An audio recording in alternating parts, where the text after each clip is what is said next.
السلام عليكم طلاب تالتة اعدادي، عاملين ايه؟ يا رب دايما بخير. معاكم مستر محمد بدر مدرس الرياضيات. احنا لسه ماشي نعيد الحته دي من الاول.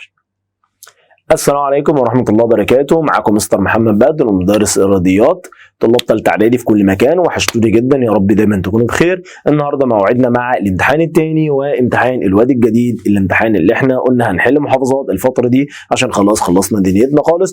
ويا رب دايما تكون على خير، وتكون المراجعات اللي احنا عاملينها فادتك، سواء كانت في المنصه سواء كانت على في السنتر. يا رب تكون الدنيا معاك كويسه في كل اماكن. يلا يا باشا. ألف وب حدثين متنافيين من فضاء عينة، فإن ألف تقاطع ب بتساوي كام؟ حدثين متنافيين يعني الاثنين عكس بعض، ولسه قايلينها في الامتحان اللي فات.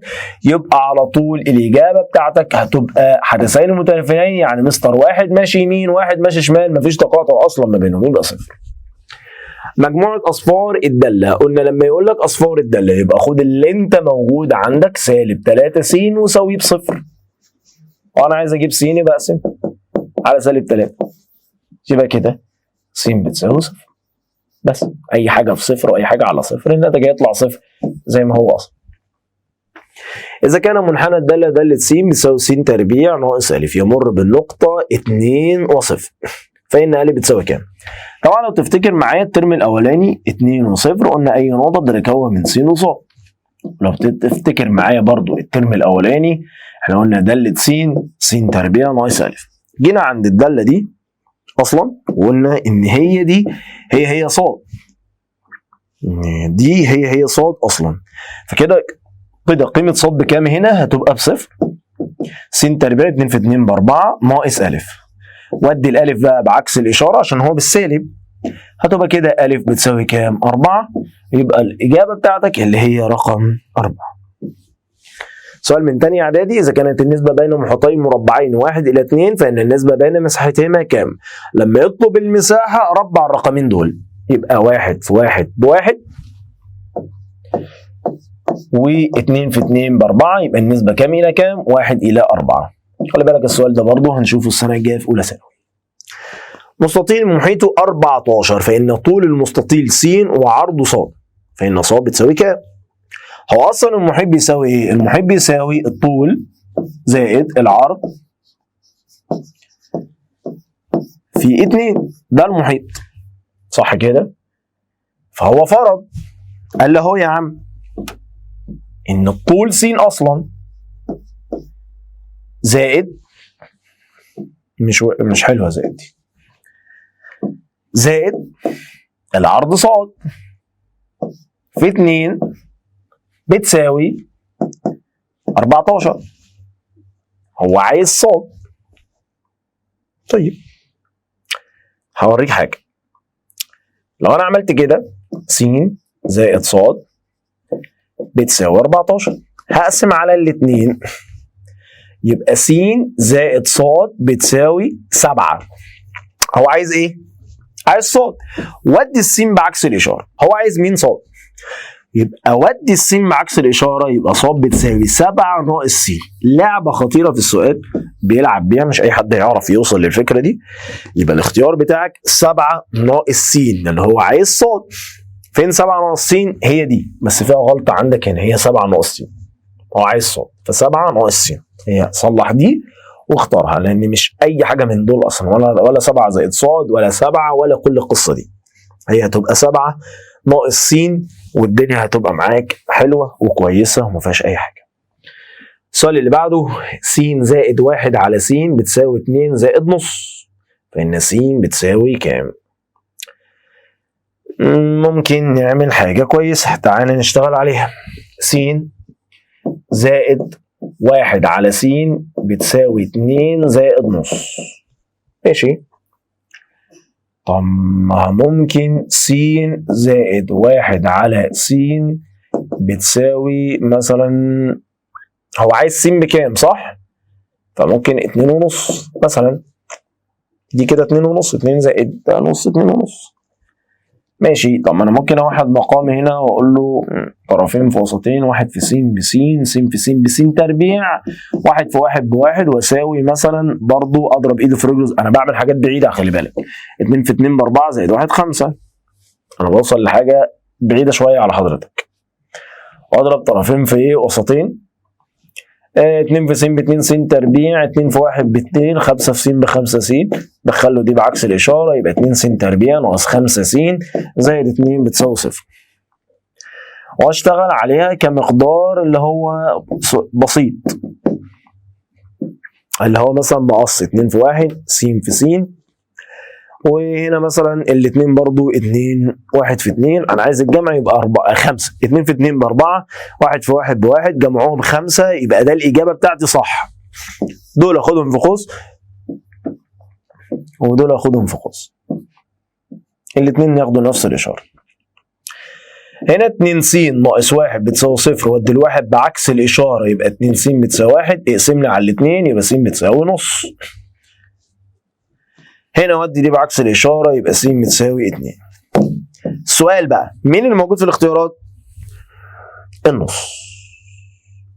يبقى الاختيار بتاعك، يبقى انا عملت ايه؟ قلت س زائد 1 على س بتساوي 2 زائد نص. ال 2 زائد نص دي اللي هي اصلا 2 ونص، اللي هي 2 ونص. ماشي. خلي بالك انت ممكن ما اعملش انا الهري ده كله وحاجه واحده بس. س زائد 1 على س معناها س و اهو كده 1 على س، والاثنين معناها 2 ونص. فانك هتختار لي س ايه الاختيارات؟ س بتساوي 2 او لا، انا مش عايز دي، هي كده. فقلنا 2 ونص، ضربت طرفين في وسطين، وحدت المقام، 1 في س بس، س في س بس تربيع، 1 في 1 بواحد، 2 ونص. فكيت ايده في رجله زائد راسه، 2 في 2 ب4 زائد 1 5، يبقى 5 على 2، طرفين في وسطين، 2 في س تربيع ب2 س تربيع، 2 في 1 ب2، 5 في س ب5 س. دخلت ال5 س بعكس الاشاره وحللت عادي، وانت حضرتك ممكن تحلل بالاله، والرقم اللي في اختيارات هو اللي تختاره، والدنيا معانا هتبقى كويسه. حل معادله باستخدام القانون العام. خلاص يا مستر حفظنا القانون العام. ا بكام ب1، ب بكام بسالب 4، ج بكام ب1 برضه. قانون العام سالب ب، سالب في سالب بموجب، يبقى 4 موجب او سالب جذر ب تربيع، 4 في 4 بكام؟ ب16 ناقص 4 في 1 في 1 على 2 في 1، والناتج اللي يطلع زي ما هو. ماشي كده استخدمت القانون العام. اوعى تنسى بالله عليك سيد، مش سيد اللي في المسلسل، سيد اللي هنا على الآلة. احنا كنا قايلين سيد قبل ما يطلع في المسلسل. عملية جمع قلنا اتفقنا مع بعض نحلل بسط مقام، بعد كده نشوف ربك يسهل في الباقي. احلل في اللي فوق س وس، التسعة كام في كام؟ 3 في 3، الاثنين هياخدوا نفس الإشارة سالب سالب. هنا اهو يا مستر س وس كام في كام؟ يديك 6، لو جمعتهم يديك 5، 2 في 3 دي موجبة، الاثنين هياخدوا نفس الإشارة. فوق برضو نفس الكلام، هنا س وس كام في كام؟ يديك 4، تجمعهم يديك 2. اوبش اوبش اوبش اوبش، مفيش الكلام ده، مفيش الكلام ده، يبقى دي مالهاش علاقة. يبقى نرجع تاني، اللي فوق مالهاش تحليل، مالهاش تحليل يا ليف يا ليف. تحت قوس صغير قوس كبير، س ناقص جذر تكعيب 8 2 ربع الاول س تربيع، غير اشاره موجب، اضرب في بعض 2 س موجب عافيه، 2 في 2 ب4. قبل ما تعمل اي حاجه يا صاحبي هات لي المجال يا صديقي. يبقى ح ناقص سالب 2 عكسها 2 سالب 3 تبقى 3، دي خلاص كتبناها. احذف يا صديقي الشمال شمال واليمين يمين، كل واحد لوحده بالله عليك. طب دول راحوا مع بعض، مين اللي فضل؟ اللي فضل فوق س ناقص 3، تحت س ناقص 2 زائد، دي كلها راحت مع دي، مفيش حاجه فوق تتكتب، س يبقى س ناقص 2. الحمد لله المقام هو المقام، يبقى اخد مقام واحد بس، وفوق اجمعهم. كمل كده، س سالب 3 زائد 1 تبقى سالب 2 على س ناقص 2، راحوا مع بعض، يبقى الإجابة كلها واحد. بالله عليك اوعى تستعجل في إجابة الأسئلة، واحدة واحدة، ما وراكش حاجة خالص. خش على السؤال اللي بعده. آخر الأسئلة. اوجد مجموعة حل المعادلتين الآتيتين معا. دي درجة أولى ودرجة تانية. يبقى ص ناقص س بتساوي 1. عافية ودي دي بعكس الإشارة، يبقى ص بتساوي 1 زائد س، وسميها رقم 1. والجملة الشهيرة بتاعت حضرتك، ايه الجملة الشهيرة؟ بالتعويض في المعادلة الثانية. هنعوض في المعادلة الثانية اللي هي المعادلة الثانية اللي هي س في ص بتساوي 6. ايه اللي انت هتعمله؟ هتشيل ص. شيل ص يا معلم. يبقى س في 1 زائد س بتساوي 6. اضرب بقى هنا مرة وهنا مرة.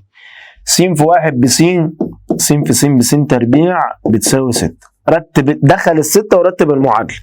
يبقى س تربيع زائد س ناقص 6 بتساوي 0. معلش، وانت بترتب المعادلة اوعى اوعى اوعى تغير اشارات، عشان انت لو غيرت اشارات الدنيا عندك بتبوظ اصلا. فبالله عليك واحدة واحدة.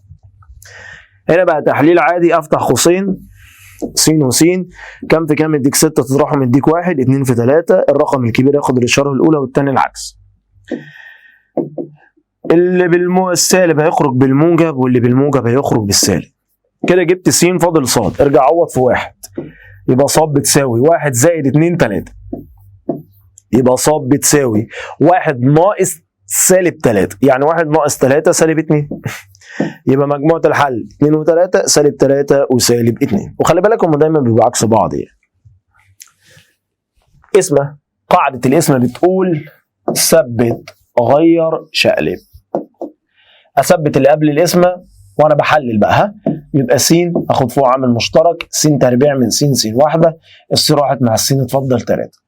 على افتح قوسين، هنا س وهنا س، التسعة كام في كام؟ 3 في 3. ده فرق ما بين مربعين يا شباب، واحدة سالب وواحدة موجب.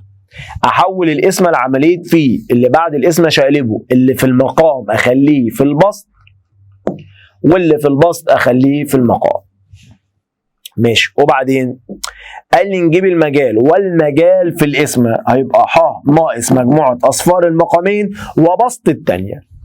يبقى ح فرق موجب 3 تبقى سالب 3، سالب 3 تبقى 3، موجب 3 تبقى سالب 3، 2 س لوحدها تبقى 0. ابوس ايديك.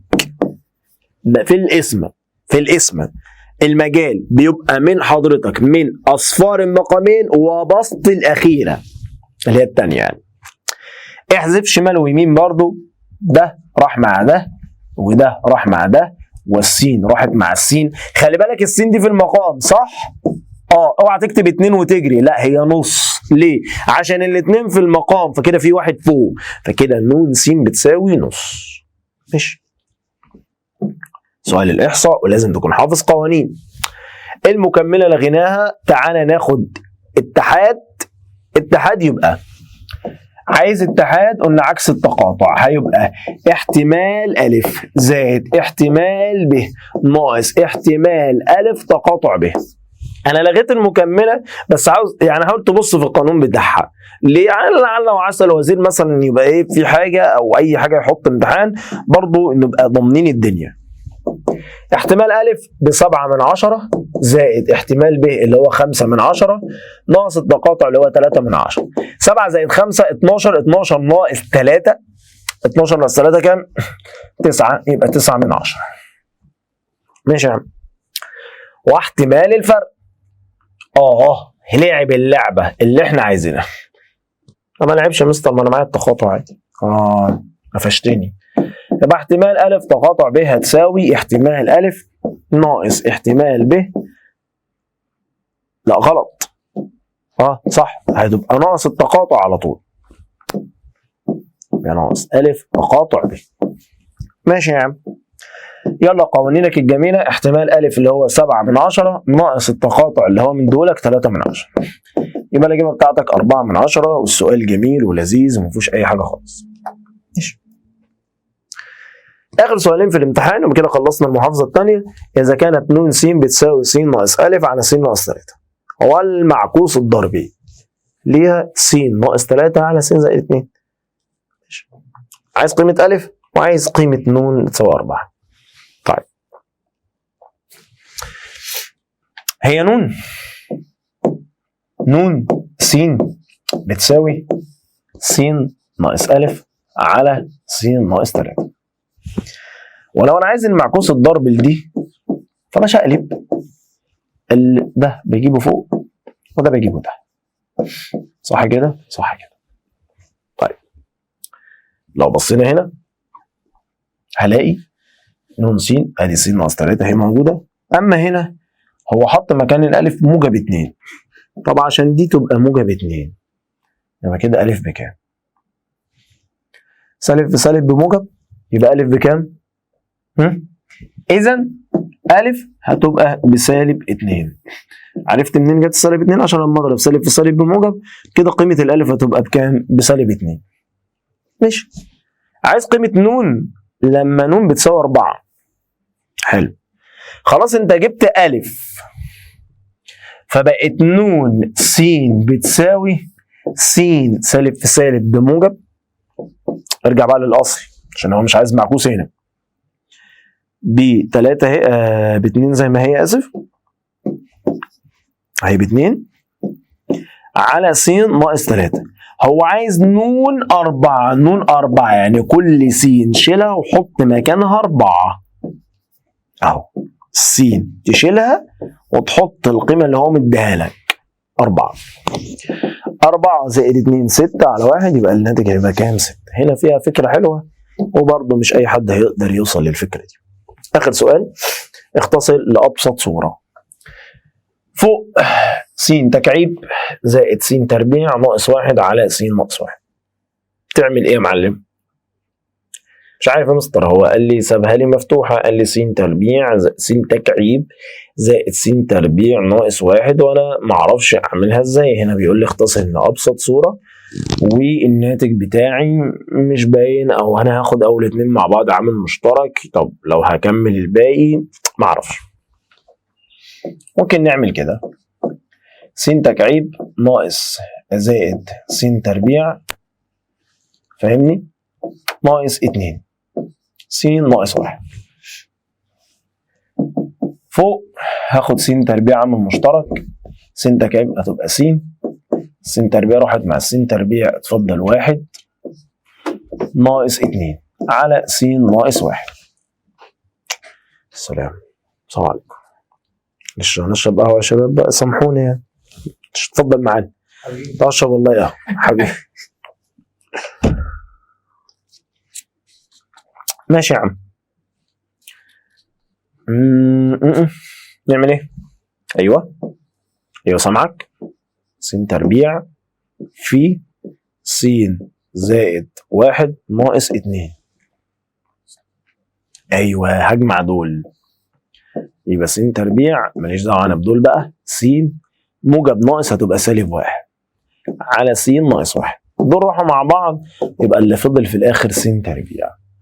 ده حل ولا اخش لك بقى في اسمه ولا متاهه ولا اي حاجه. انا خدت اول اتنين مع بعض وريحت دماغي.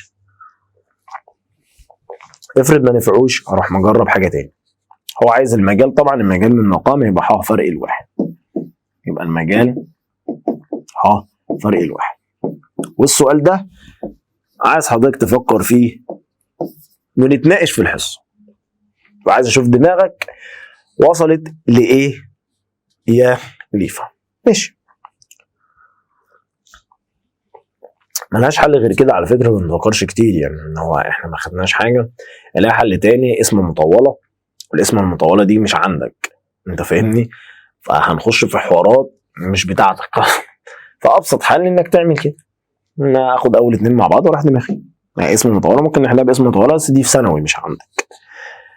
اوجد مجموعه حل ص بتساوي 2 س ناقص 3 وس زائد 2 ص بتساوي 4. انا كنت دايما هنا خلي بالك بيقول لك بياني. عندي مشكله في ناس بتجري على السؤال من غير ما تقرا هو عايز ايه، يعني على طول يقول لك احط المعادلتين تحت بعض. طب هو الراجل قال لك جبري؟ لا ما قالكش جبري، يبقى انت ليه بتحط المعادلتين تحت بعض؟ لا يا عم، هنا بياني. الراجل مجهز لي اول واحده ص بتساوي 2 س ناقص 3، واعمل الجدول بتاعي الجميل اللي احنا متعودين عليه من الترم الاول اهو س ص، وافرض السين افرضها بصفر 1 2. فرض تعوض 2 في صفر بصفر ناقص 3 سالب 3. 2 في 1 ب2 ناقص 3 سالب 1. انا بشيل س واحط مره صفر مره 1 مره 2 والارقام دي من عند حضرتك. ها 2 في 2 ب4 ناقص 3 1. ماشي يعني. اللي جايه س زائد 2 ص بتساوي 4. احنا دايما اللي بيبقى على يديه اليمين لازم يكون المعامل بتاعه 1 والاشاره بتاعته موجبه، صح؟ حلو. يبقى غصب عنا خرج ال2 ص دي بعكس الاشاره، يبقى س بتساوي 4 ناقص 2 ص. انا عايز كده اهو، واعمل الجدول بتاعي الجميل. س ص. مين اللي بره المره دي؟ ص. يبقى انا هفرض ص 0 1 2. وبالاله بقى 4 ناقص 2 في 0 ب4. 4 ناقص 2 في 1 ب2. 4 ناقص 2 في 2 اللي هي ب4 يبقى 0. وراح جاي بقى المسطره بتاعتي ب2 جنيه معفنه وارسم الشبكه التربيعيه بتاعتك. 1 2 3 4 5. 1 2 3 4 5. سالب 1 سالب 2 سالب 3 سالب 1 سالب 2 سالب 3 سالب 4. وارسم بقى 0 ورايح للسالب 3. 1 ورايح للسالب 1. 2 ورايح للواحد. اروح جاي كده. بص يعني هي ايه على الشبكه هتطلع احسن بكتير طبعا، يعني على الكشكول عند حضرتك تطلع احسن من العك اللي انا رسمه ده. خش على الثانيه. 4 و0. 2 و1. 0 و2 اهي. حصل هنا ما بينهم ايه؟ تقاطع. يبقى كده مجموعة الحل اللي هي 2 و1. طيب انا خلصت يا شباب، معلش اسف. السلام عليكم.